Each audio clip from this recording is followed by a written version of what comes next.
मैथिली आ भोजपुरी के सबसे नीक चैनल एपी प्रोडक्शन दरभंगा के एखनई लाल बटन दबाकर सब्सक्राइब करू और घंटी के निशान बटन के जरूर दबाओ ताकि नव नव ऑडियो आ वीडियो अहाँ सब लग तुरंत पहुँच सके।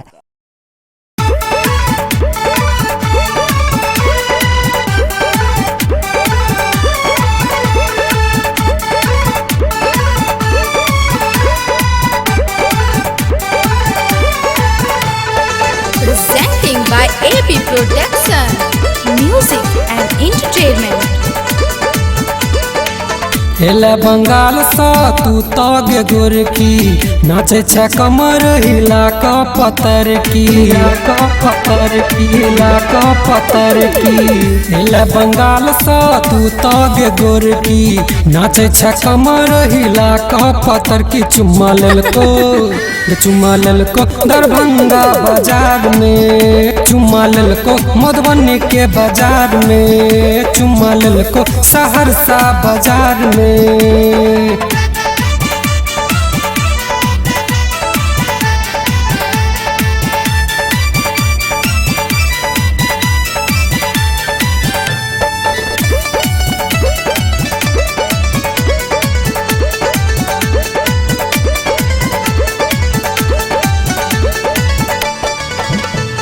हिला के जब कमरिया देखावे छै जोरिया मन कर लै तो पटक के गगोरिया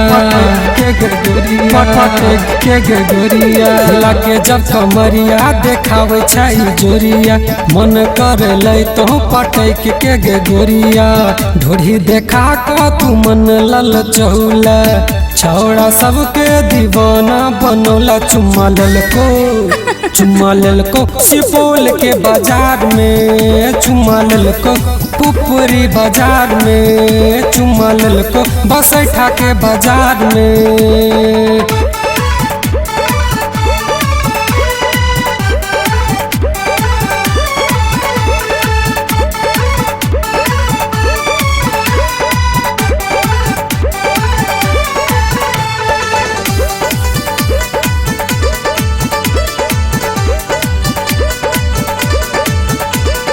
थोड़ा आगे पीछे घूम छो सब छौड़ा उड़ाबो कियो नमरे तकियो हजरिया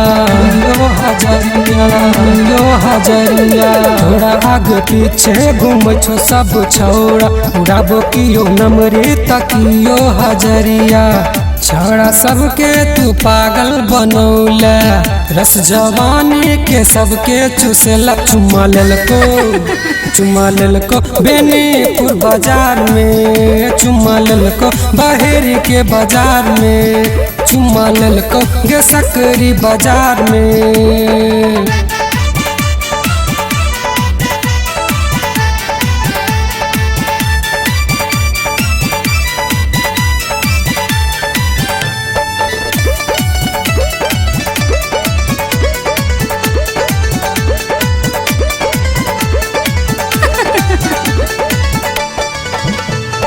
थोड़ा लेबे खातिर बेचैन सब गुरुबा लाठी घुमा का देखे छो सब नखरा